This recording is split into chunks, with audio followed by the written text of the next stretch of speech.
running on fumes the last 24 hours, traveling long ways. But I love this woman like a second mother. Her and her entire family have taken me in this week, embraced me, just like other NYCHA families have, and as other future NYCHA families will in the coming weeks. And I want to thank all of them for making me truly feel at home. Thank you. And I want to echo Carmen's sentiments first and foremost by saying, I might work for the President of the United States, but I've said it since day one. This is not about politics, this is about the people. And what infuriates me more than anything is the fact that we came from a historic meeting today, or last night with the President. We've brought more attention to a prevailing issue that's been happening for decades. Since probably, divestment started in 2001. I would like to think that things really turned bad for NYCHA around 2011.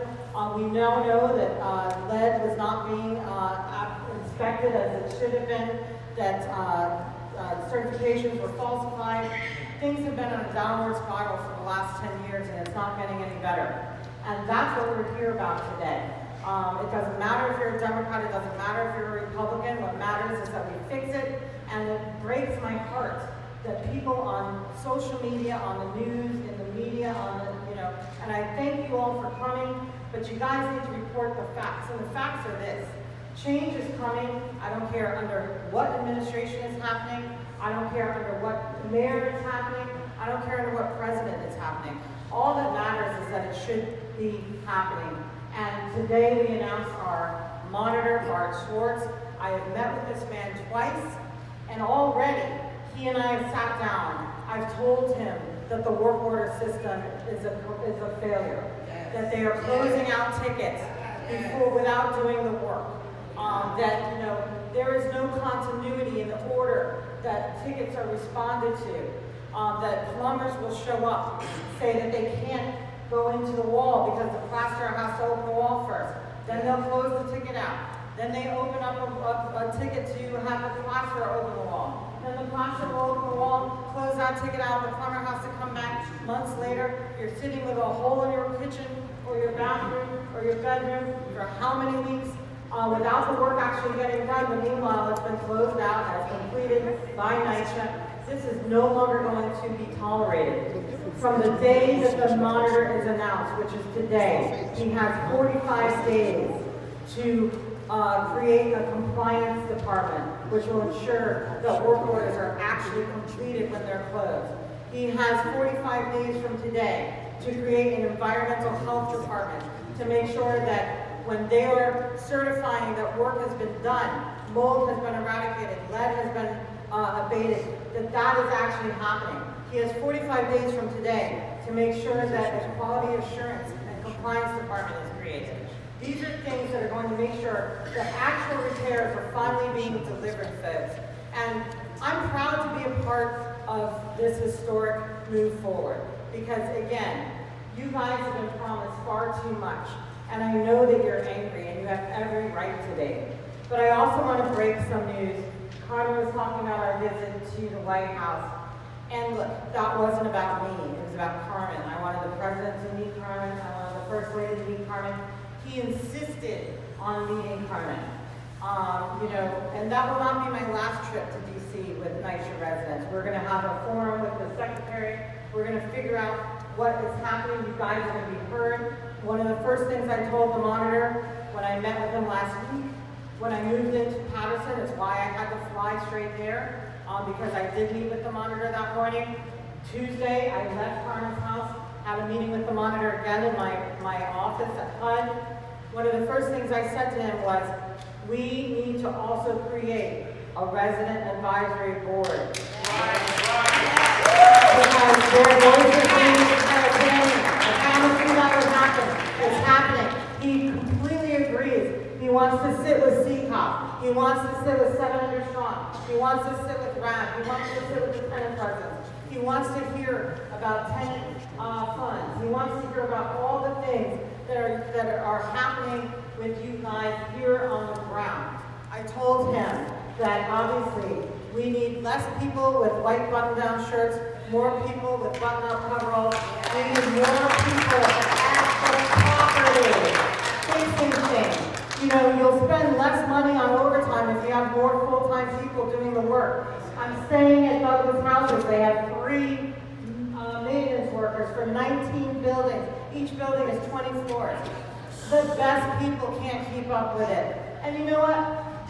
I've met amazing people who work for NYCHA. The maintenance people who work for NYCHA want to do their job. They want to better serve you. They can't. They don't have the proper tools.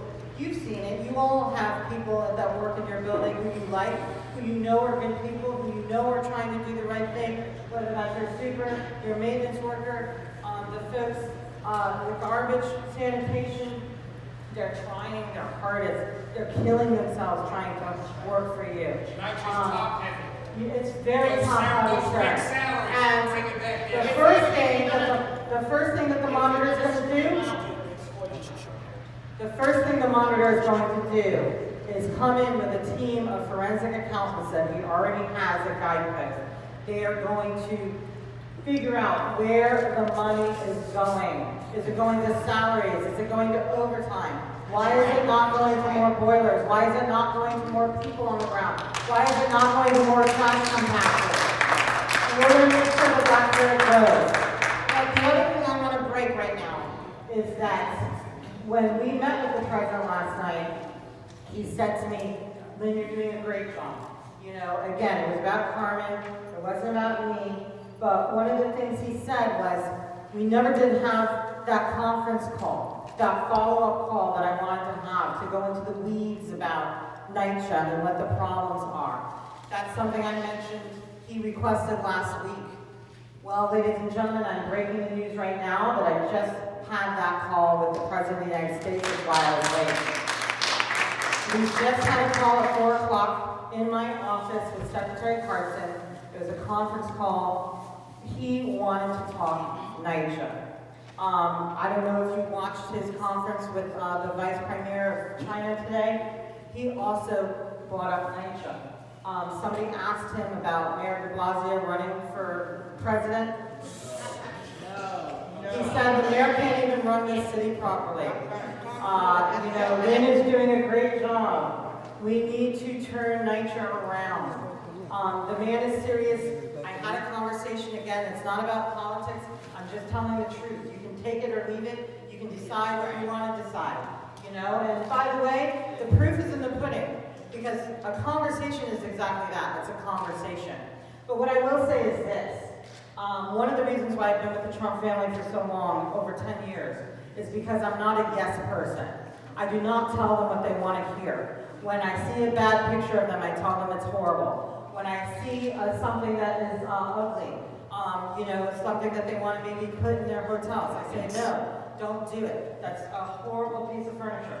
I think over the years they've come to respect my opinion. And one of the reasons why I'm in this position is because they would still respect it. And I'm telling you right now that the promises I am making to Patterson, to Douglas, about getting real capital needs on the ground, more people, more boilers, more compactors. These are things that I'm making to all the NYCHA properties. Just because I'm living in a specific property does not mean that I don't know that these are items that every single NYCHA property needs. Every single NYCHA property needs more maintenance workers. Every single NYCHA property needs more boilers, permanent ones. You know, I cannot wait to see how much money the monitor finds that we are wasting on leasing temporary boilers. At Patton, they've had temporary boilers since 2011. Open the Webster Dictionary. I don't think that fits the definition of temporary anymore. You know, that's the type of money that we can be using to hire more people, install permanent boilers. It's common sense, folks. You know, people criticize me for not having any housing experience when I started here. I think that's actually been the biggest blessing in disguise, because I look at everything with a common sense set of eyes.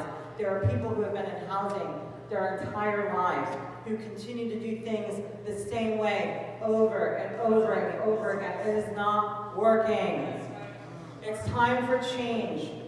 And I have to say, That's why I think people voted in somebody with common sense business acumen. You might not like the way he tweets. You might not like the fact that he says things without a censor or without really asking anybody else's opinion. If you've noticed, I kind of do the same thing.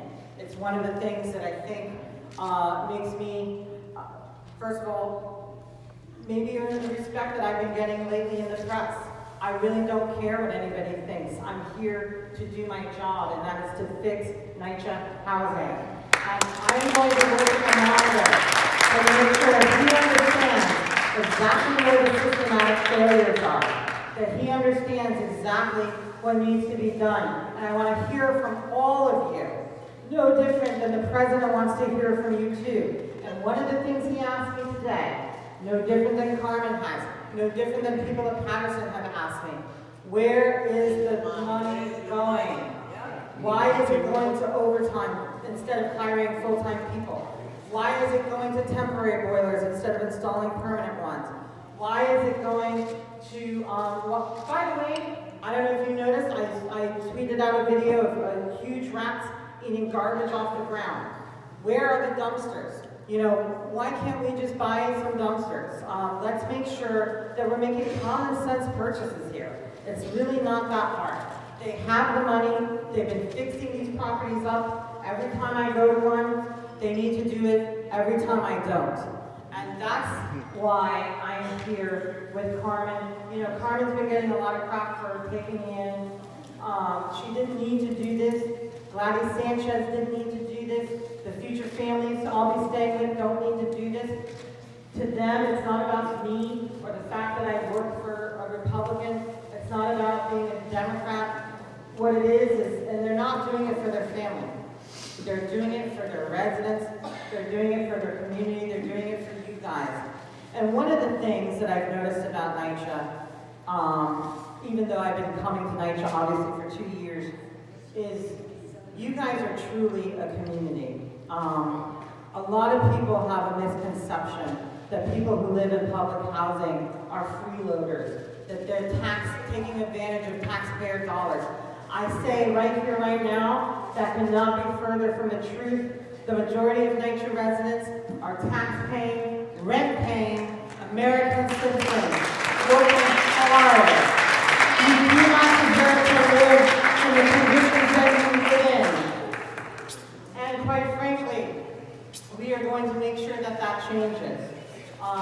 You know, I want to make sure that you guys understand. I appreciate you guys letting me into your community. You have rallied around me. Residents have rallied around me. I've seen the way you rally around each other. You protect one another. The residents on every building I've stayed in are looking out for one another. They're looking out for one another's children. That is the NYCHA that I know. And that is the NYCHA that I want to show the world. And that is the NYCHA that we need to get back.